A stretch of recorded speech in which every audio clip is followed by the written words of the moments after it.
70% du poisson débarqué dans les ports français et que l'on retrouve sur les étals sont pêchés à l'aide de chaluts. La taille et la forme des chaluts varient selon les espèces de poissons que l'on veut capturer. En Manche, les bateaux de pêche peuvent capturer jusqu'à 40 espèces différentes, du maquereau en passant par du chinchard, de la seiche ou encore de la limande.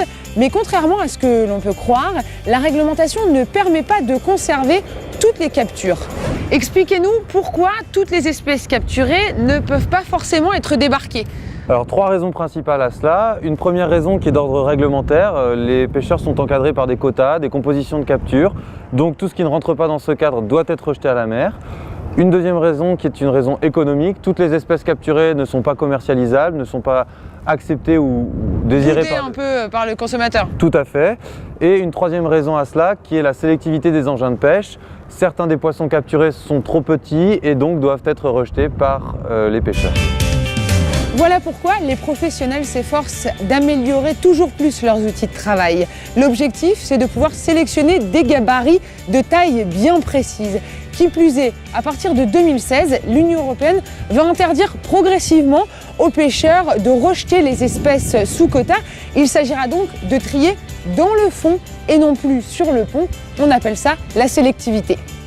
Depuis une dizaine d'années, nous travaillons sur des études de sélectivité. Actuellement, ce qu'il nous faudrait, c'est un petit coup de main de la Commission européenne pour nettoyer l'ancienne réglementation qui nous oblige à faire du rejet. Ceci dit, il faut continuer à travailler sur les engins de pêche, donc sur la sélectivité, pour limiter les pertes commerciales, qui finalement est le gros point noir pour la rentabilité des entreprises.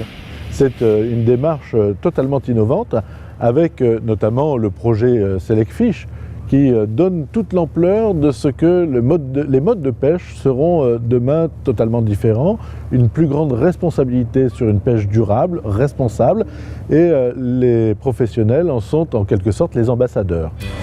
La sélectivité n'est pas chose facile, voilà pourquoi les artisans pêcheurs ont fait appel à l'expertise et au savoir-faire technologique de l'IFREMER, l'Institut français de recherche pour l'exploitation de la mer. Concrètement, IFREMER a contribué et contribue à la mise au point du dispositif sélectif qui va équiper les chaluts. Et donc nous travaillons avec 2 bateaux qui travaillent simultanément, l'un équipé du chalut classique et l'autre équipé du dispositif sélectif. Et IFREMER a contribué à la mise au point d'un protocole d'analyse des données qui sont collectées lors des embarquements à la mer. Sachant que les dispositifs testés tiennent compte du comportement du poisson, puisque c'est un élément déterminant dans la capture ou l'échappement des poissons. Johan, où en sont les recherches aujourd'hui ? Alors ici on a un exemple typique de ce qu'on a pu tester. Voici un cylindre en maille carrée, donc on voit bien la différence avec les mailles classiques que l'on utilise, qui restent fermées pendant l'action de pêche avec la traction, alors qu'avec le cylindre en maille carrée, les mailles vont rester ouvertes. Ça va permettre le tri et l'échappement des juvéniles, des poissons trop petits qui ne sont pas commercialisables. Les résultats des recherches, comme les prototypes de filets qu'on vient de voir par exemple, ont été testés régulièrement par des professionnels directement sur des bateaux de pêche. Stéphane Ramé, d'ailleurs, vous êtes patron de pêche et vous avez pu tester les nouveaux dispositifs. Déjà, comment s'est passée l'expérimentation ? Ça s'est très bien passé.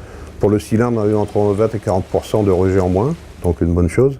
Et pour la grille, on a eu jusque 80% de rejet en moins. Il n'y a pas que des avantages, il y a des pertes de chiffre d'affaires dues aux les plus gros poissons commerciables qui s'en vont, ainsi que les poissons les plus nobles. Donc on a une perte de chiffre d'affaires de 30-35%.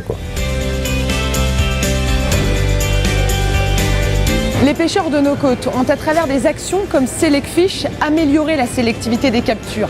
Évidemment, des rejets persistent, mais sachez que vous, consommateurs, vous pouvez contribuer à diminuer ces rejets en choisissant de consommer certaines espèces de poissons comme le chinchard, le grondin ou encore le taco.